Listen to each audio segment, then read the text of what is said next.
여러분 안녕하십니까, 진성호입니다. 조국 동생에 대한 구속영장을 명재권 부장판사가 기각했습니다. 그런데 이 후폭풍이 만만치 않습니다. 지난 9일 한글날 광화문에 쏟아져 나온 인파에 대해서 민경욱 한국당 의원은 1등 공신이 명재권 판사라는 말까지 했습니다. 김진태 의원도 이날 집회에서 연설을 통해서 조국 동생의 영장 기각을 거세게 비판했습니다. 지금 국민들이 부글부글 끓고 있습니다. 저도 법원의 판결은 존중하는 편이지만 이번 판결은 참 납득하기 힘듭니다. 어쩌면 조국 동생이 이 조국 장관과 문재인 정권을 추락해 1등 공신이 될 수도 있겠다는 생각입니다. 아무튼 윤석열 검찰은 굉장히 지금 격앙되어 있습니다. 곧 구속영장을 재청구할 예정입니다. 이번에도 기각시킨다면 국민들이 폭발할 것 같습니다. 진성호의 융단 폭격 시작합니다. 조국 동생의 구속영장을 기각시킨 법원을 융단 폭격합니다.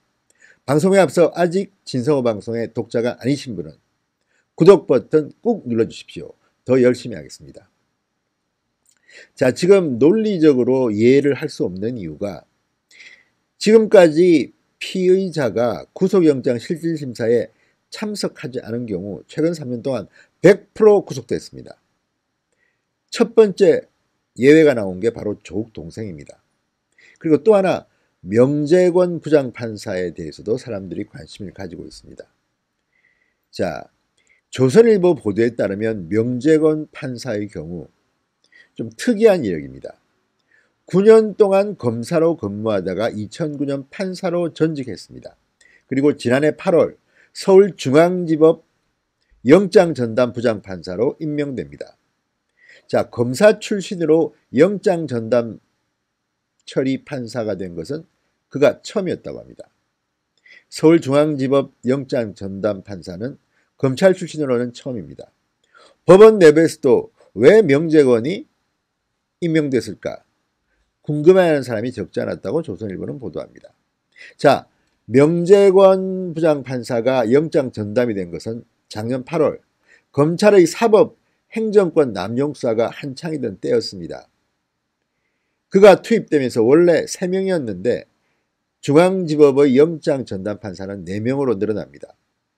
당시 중앙지법은 영장 전담 재판부의 업무 부담을 덜어주기 위한 조치라고 했습니다.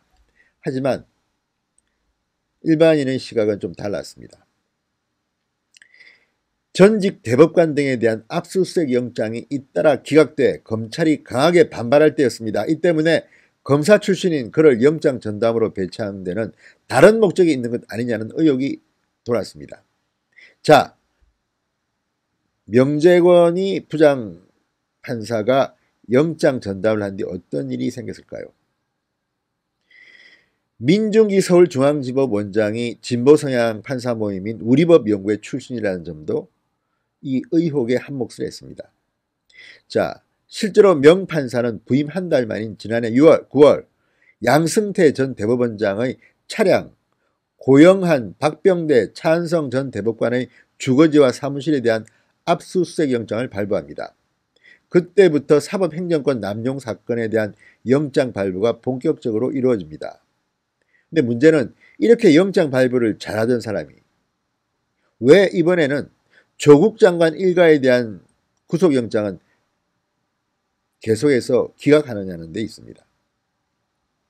지난 1월 양승태 전 대법원장에 대한 구속영장도 명재권 부장판사가 발부합니다. 전직 대법원장 구속은 처음 있는 일입니다. 자, 영장 발부율이 비교적 높은 판사로 알려져 있습니다. 그런데 조국 장관 사건에서는 다른 모습을 보이기 시작합니다. 조국 펀드 운용사인 코링크피의 이모 대표, 코링크피가 투자한 웰스 CNT의 최모 대표에 대해서 청구한 구속영장을 명 판사가 모두 기각합니다. 두 사람이 주범이 아니라는 이유였습니다. 그런데 이 대표의 경우 해외에 도피까지 했던 전력이 있는데 영장을 기각한다? 이상하다는 주장들이 나왔습니다. 그리고 이어서 조국 장관 동생에 대한 구속영장도 기각합니다. 이번에는 주범입니다. 종범 2명은 지금 구속되어 있습니다. 500만 원 정도 받았다고 뒷돈을 챙겼다는 사람들은 구속하고 2억 원을 직접 전달받았다는 조국 장관의 동생은 풀어줍니다. 이게 가능합니까? 지금 법원이 부글부글합니다. 적폐 관련 영장은 줄줄이 치고 조국 관련 영장은 줄줄이 기각시킨, 이건 무슨 조합니까? 자,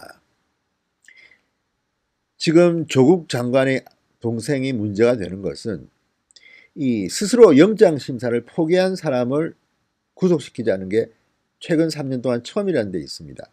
그리고 또 하나, 조국 동생의 건강 상태라든지 전과까지도 들면서 풀어줍니다. 이런 것들은 상당히 예외적입니다. 예를 들어서 건강 상태 최순실 씨 딸 정유라 이화여대 학사 비리 때 김경숙 교수는 유방암에 걸려서 치료를 받고 있었는데 구속됐습니다. 그때는 틀렸고 지금은 맞다, 이렇게 이야기할 수 있는 겁니까? 아무튼 납득이 가지 않습니다. 이 김경숙 교수도 전과가 있습니까? 심각하면 훨씬 더 심각합니다. 그런데도 당신은 구속시켰습니다. 이런 것들을 보면 이 법원의 잣대가 고무줄 잣대냐, 이런 생각을 들게 됩니다.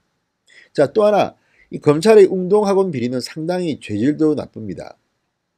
지금 1인당 1억 원씩을 받고 교사 지원자에게 시험지를 유출한 혐의를 받고 있습니다. 그런데 문제는 조국 장관의 모친인 박정숙 이사장이 지금 웅동학원 이사장입니다.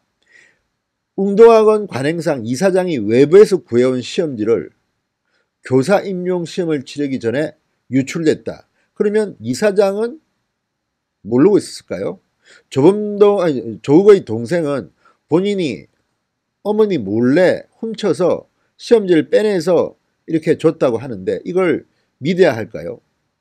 그리고 이렇게 뒷돈을 받아 챙기고 하는 것들이 과연 가능한 것일까요? 게다가 조국의 동생은 이미 구속된 2명에 대해서 해외로 도피하라고 했습니다. 증거인멸, 교사 혐의도 있습니다. 이런데도 구속영장을 기각했습니다. 자, 그래서 지금 윤석열 검찰은 크게 반발하고 있습니다. 영장을 또 청구한다고 합니다. 조금 더 부항한다고 합니다. 조국의 동생의 교사 채용 비리를 기존 2건 외에 더 추가한다고 합니다.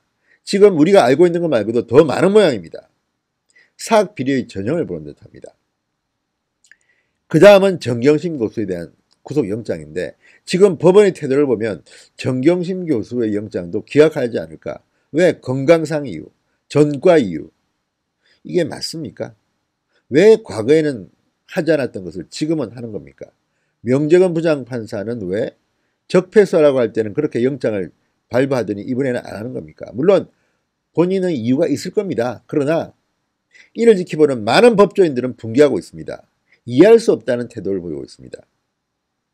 다행스러운 것은 이번에 검찰이 조국의 동생에 대한 구속영장을 재청구하게 되면 다음에는 명재건 판사가 맡지 않습니다. 다른 누군가가 맡게 되어 있습니다. 한번 믿어봅시다. 어쨌든 지금 윤석열 검찰은 칼을 갈고 있습니다. 조국 동생은 꼭 구속시키겠다. 왜? 지금 이것 때문에 상당히 차질이 빚을 가능성이 높기 때문입니다. 민심이 폭발하고 있습니다. 대한민국 법원은 정말 공정한가? 이제 검찰 수사를 방해하는 의혹을 받고 있는 청와대 법무부에서 법원으로 민심의 분노가 퍼지고 있습니다. 한번 지켜보겠습니다. 그렇지만 윤석열 검찰 쫄지 말고 당당하게 법대로 정의를 실현하기 바랍니다. 진성호의 인간 폭격이었습니다. 여러분 감사합니다.